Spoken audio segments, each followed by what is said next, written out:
dikkat edilmesi gerekiyor. Evet, sıcak aylar tüm hastalıkları etkileyebiliyor. Yani normal insanları da etkileyebiliyor. Öncelikle hiçbir hastalığı olmadığı halde güneşle ilgili, çarpmalarla ilgili, sıcaklarla ilgili birçok hastalığı sayabiliriz. Bunların başında cilt ödemi gelir. Ondan sonra cilt sihili dediğimiz cilt kızarıkları ve makülopapüler döküntülerle seyreden tabloyu söyleyebiliriz. Bunun dışında kas krampları şeklinde seyreden ve senkopla seyreden tabloya kadar bir klinik prezentasyonda kendini gösterir sıcak çarpmaları. En ağır tablosu ise güneş çarpması klasik olarak dediğimiz tablodur. Güneş çarpmasından önceki klinik tabloları belli bir tedavi sonrası, müdahale sonrası hastaları eve gönderebiliriz. Ama güneş çarpması öldürücü olabilir, komaya kadar gidebilir. Bu hastaları yatırıp takip etmek lazım. Bunların ısıları genellikle insan vücudu 36,5 ile 37,5 arası falandır vücut ısısı. Sıcak havalarda çevrenin ısının artması sonucu vücut bir şekilde bunu absorbe eder ve evaporasyon dediğimiz bir şekilde bir fizyolojik bir mekanizmayla kendini regüle etmeye çalışır. Ama bir noktadan sonra artık regülasyon ortadan kalkıyor. Yani 40 dereceye geldiği zaman vücut bu düzenleme ortadan kalkıyor. Kendi düzenleyemiyor. Ve bu dediğimiz klinik tablolar ortaya çıkıyor. Bu tür hastaların ateş düşürücüler bunların ateşlerini düşürmeye yetmiyor ve hiçbir faydası yok. Zararı bile olabilir.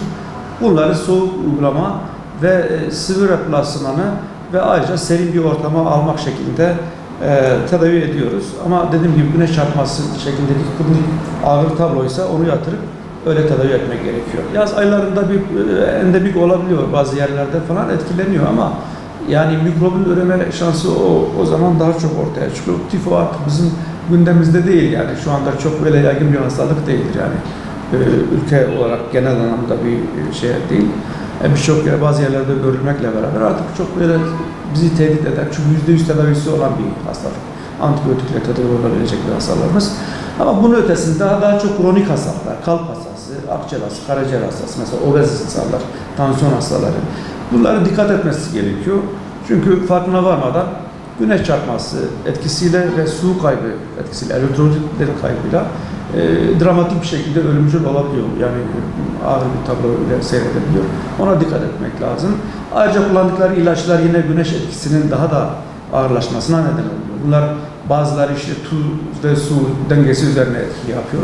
Bazıları da periferik damar vazodilatasyonu üzerinde etki yapıyor ki zaten güneşin sıcaklığında etki mekanizması aşağı yukarı böyle bu şekildedir. Bu tür hastaların, tansiyon ve kalp hastalarının daha dikkatli olması gerekiyor ve sıcak havalarda özellikle saat 11 ile 3 arası kesinlikle dışarı çıkmaması lazım.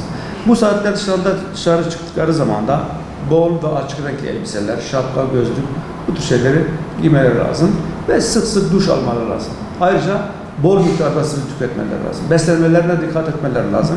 Yani çok ağır yiyeceklerin, yağlı yiyeceklerin alınmaması gerekiyor. Hafif sebzeli ve meyveli şeylerin tüketilmesi, bol sulu şeyler tüketmesi bunların bir şekilde engellenmesine neden olacaktır diye düşünüyorum. Güneş ışınları şöyle, aslında güneş çok faydalıdır bizim sağlığımız için.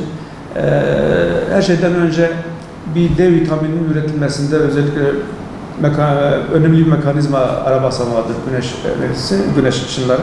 Ama tabii ultraviyole ışınları yaz aylarında bunun kanserojen, cilt kanseri üzerinde etkileri de vardır. Ayrıca saydığımız tüm bu metabolik etkiler dışında cilt kanseri üzerinde de etkisi vardır. Tabii bu yani kişiden kişiye genetik yatkınlık vesaire faktörler de var.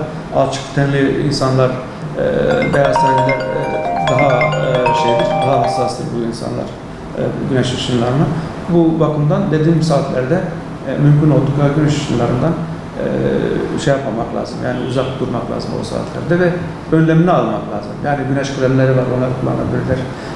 Ama güneş ışınları olmadan da olmuyor. Yani güneş ışınlarının yatay yeryüzünü geldiği sabahın saatlerinde ve akşam saatlerinde güneşin faydalı etkilerinden faydalanmak en mantıklısıdır. Kalp ve tansiyon hastaları dediğim gibi yani kullandıkları ilaçlar nedeniyle bir de kronik hastalıklardır bunlar. Bu bünyeleri nispeten daha yani hassastır. Ayrıca kullandıkları ilaçlardan dolayı etkisi güneşin etkisi daha da bariz bir şekilde bu hastalarda kendini gösteriyor.